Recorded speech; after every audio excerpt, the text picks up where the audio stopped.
Hello guys, good morning. Welcome to my vlogs. Dito tayo ngayon sa Ipil guys, Zamboanga, Sibugay. Papunta tayo sa Zamboanga City.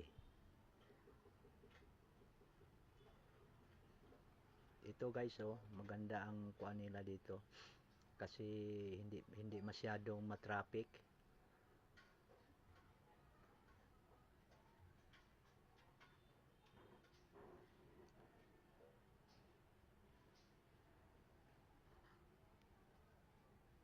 Ito ang Ipil guys, Zamboanga, Sibugay.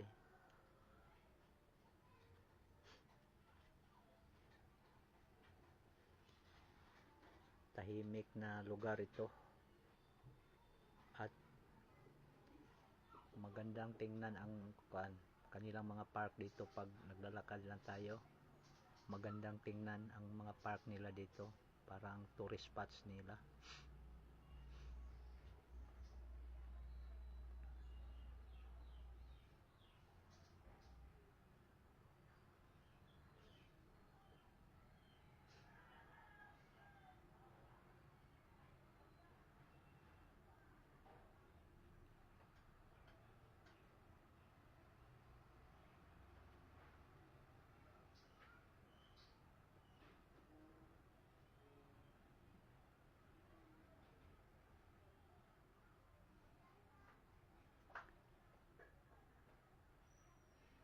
Itong Ipil guys, noon magpunta ako ng sa tinatawag ba nila na parang prison itong Ipil, kasi magpunta ka ng Zamboanga, dadaan ka dito.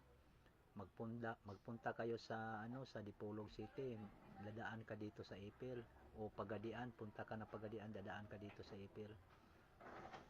Tinatawag nila ito na prison na lugar at napakatahimik na lugar, maganda.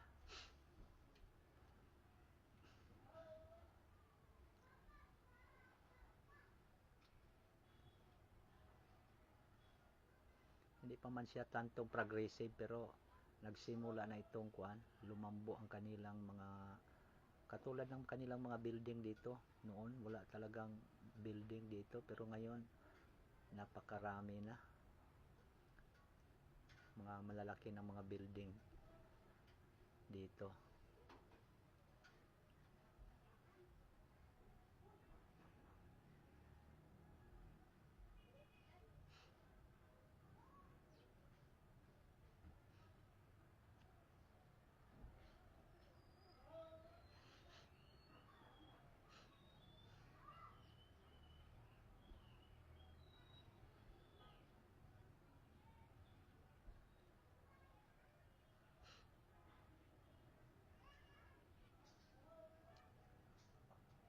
Way back 1986 guys, magpunta ako ng galing ako na Zamboanga City, magpunta dito.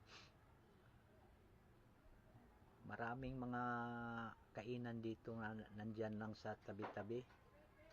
Ang masarap nilang dito guys, yung native na manok, napakasarap, pati barato ang ulam nila dito, native manok.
Noon guys, magpunta ako ng kuan, galing ako sa Zamboanga magpunta ng Ipil.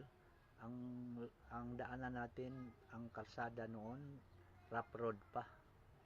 Hindi pa simentado, ngayon simentado na. Punta ka ng kuan, punta ka ng Zamboanga City. Simentado na lahat at malalaki na ang kuan, ang daanan, ang kalsada nila dito, malalaki. Hindi man lagyan ng lane, pero I think pag nilagyan to ng lane, siguro may 3 lane o 4 lane pa siguro kasi malawak ito kuan nila kalsada, simentado na, hindi na katulad noon ng rough road.